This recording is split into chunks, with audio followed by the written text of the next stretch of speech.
Sporadic tales of strange and unexplained encounters have been reported to police in and around the Mojave Desert region of the western United States over the last half-century. Many were later found to be innocuous in nature.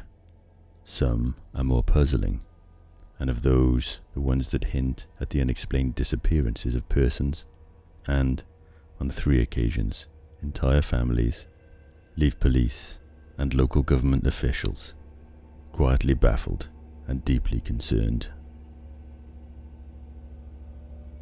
I swear I heard something. The strip light overhead buzzed monotonously, its light bleaching her skin to a sickly yellowish grey. Cheryl slumped back in the plastic chair, her eyes shining and red-rimmed from the tears. Eyes that were unfocused and staring but not seeing. A cigarette, forgotten at the corner of her mouth, burned down inexorably as the clock ticked away the seconds. Soon it would join its fellows heaped in the ashtray on the cheap formica table in front of her, a chaos of names and lurid graffiti etched into its surface.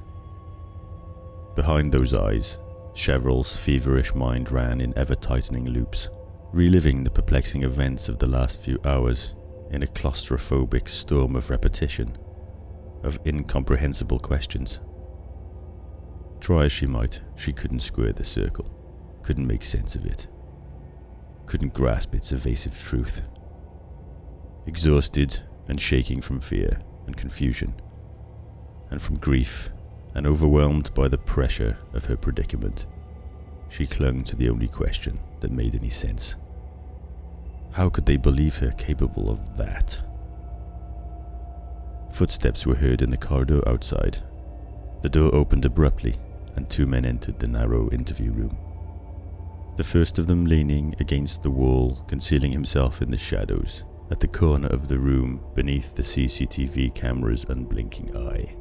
The bright orange tip of a cigarette flared briefly in the gloom. His companion, entering in his wake, was a shortish, middle-aged detective, with thinning black hair and a thick mustache. He twisted the empty chair opposite her around, straddling it assertively, his dark eyes locked on hers. He rolled up his shirt sleeves methodically, one by one, taking his time.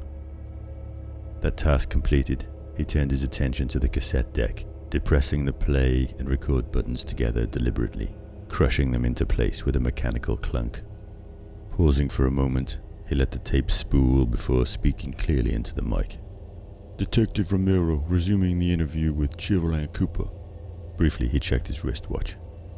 The time now is 3:36 a.m., Saturday, 5th August, 1989. Detective Sergeant Thomas Dayton is also present.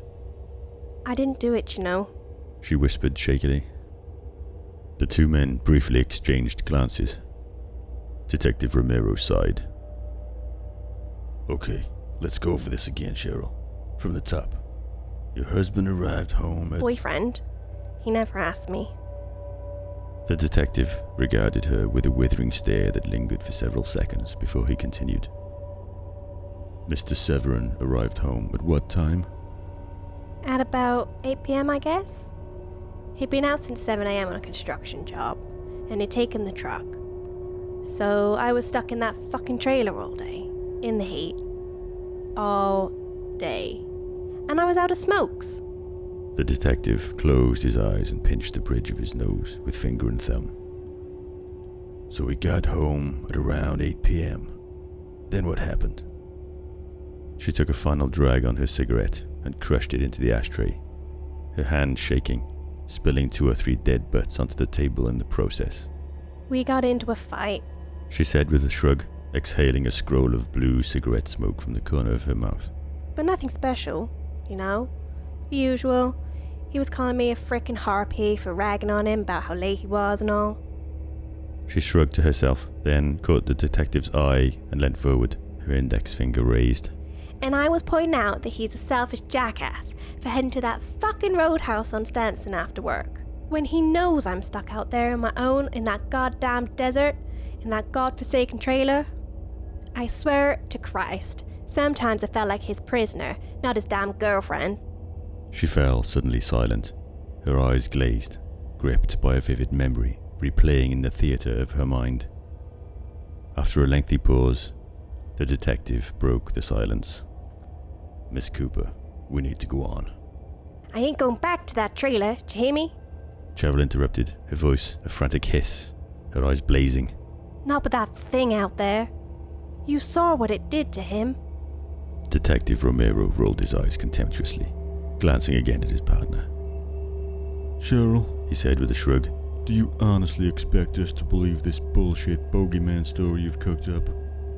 She rubbed a tear roughly from her eye with the heel of her hand. I know it sounds crazy, but it's the truth. I swear to Jesus. She looked to each of them in turn, her eyes wild and pleading.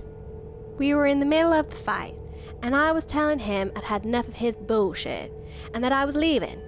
That I was going to go to my cousin's in Reno, just as soon as I had a few dollars for a damn Greyhound ticket. Frowning, Romero slipped a Marlboro Red from the pack on the table, offering one to Cheryl before lighting them both. She took it with a shaky hand, continuing quietly. Then, as I was talking, he gets all distracted like. I could tell he wasn't listening to me no more. Like he was listening to something else. Something outside. He was waving for me to simmer down. Then he picks up his shotgun and just walks out into the night. Like he hadn't even heard a word I said. Like I wasn't even there. The detective raised an eyebrow, nodding sympathetically. What happened next, Cheryl? A shaky hand moved the cigarette to her lips, and she took a deep drag. I was yelling, telling him I wasn't finished, for him to get back in that trailer, but he didn't answer, and he never came back. He must have been gone for quite a while. Then I heard him cry out, all startled like he was scared of something. Then I heard the shotgun.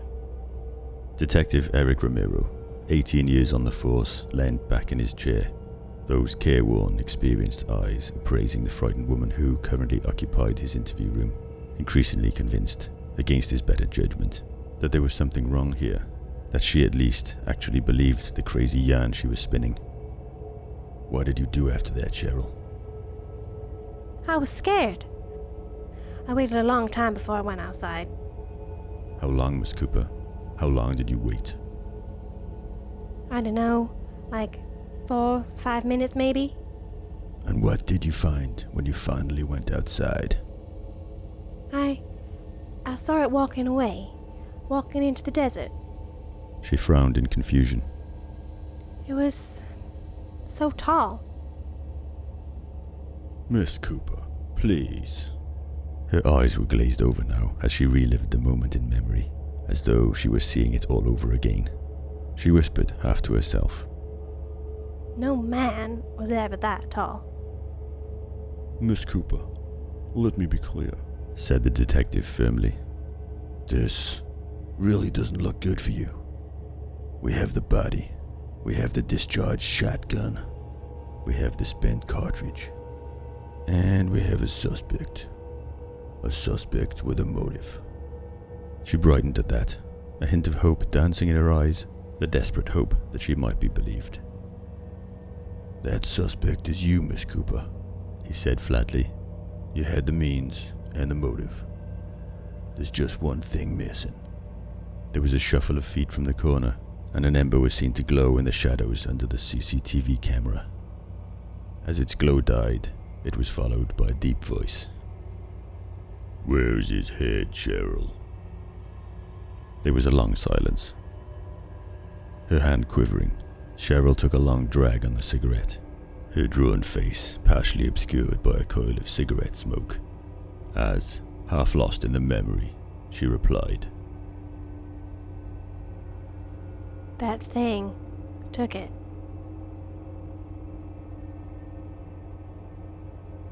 You have been listening to I Swear I Heard Something, episode 17 of Savage Bites, with me, Christian Bravery.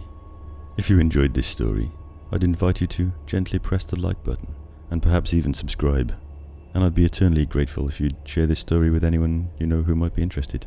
Thanks very much, and I'll see you in the next one.